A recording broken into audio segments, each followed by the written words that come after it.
And now to the West Coast ports, where it's back to business, at least for now, as both sides adhere to the temporary agreement reached late last week. But for some small businesses that were impacted by that slowdown, the damage may already be done. Kate Rogers reports.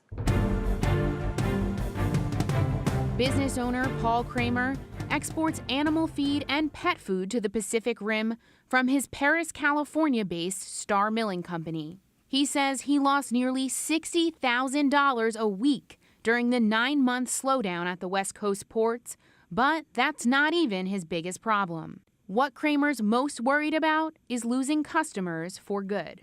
The biggest disruption that we have isn't necessarily the money on a week-to-week basis.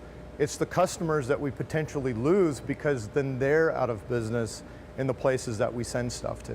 A potential deal between the Pacific Maritime Association and the International Longshore Warehouse Union won't bring back Kramer's losses. And he's not convinced the agreement will stick either. It's great that they've come to a tentative agreement. What that means and where it'll end up in a week, I don't know. Jeff Williamson, statewide director for the Center for International Trade Development, says the group represents nearly 1,000 small businesses across California who've been hit in varying ways by the port dispute.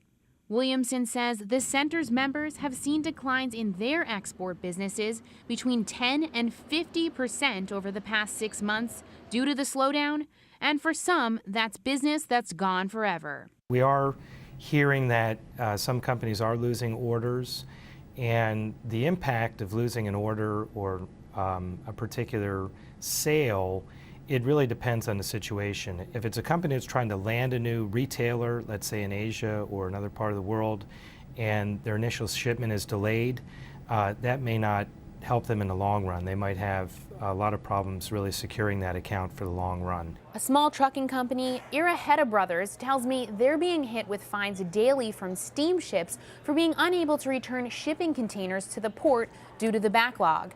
They've amassed $50,000 in fines in the past 6 months. And the West Coast Wine Group in Napa says more than time and money, they've lost trust with clients in Asia who don't quite grasp the ripple effects the port standoff has had on smaller exporters. For Nightly Business Report, I'm Kate Rogers.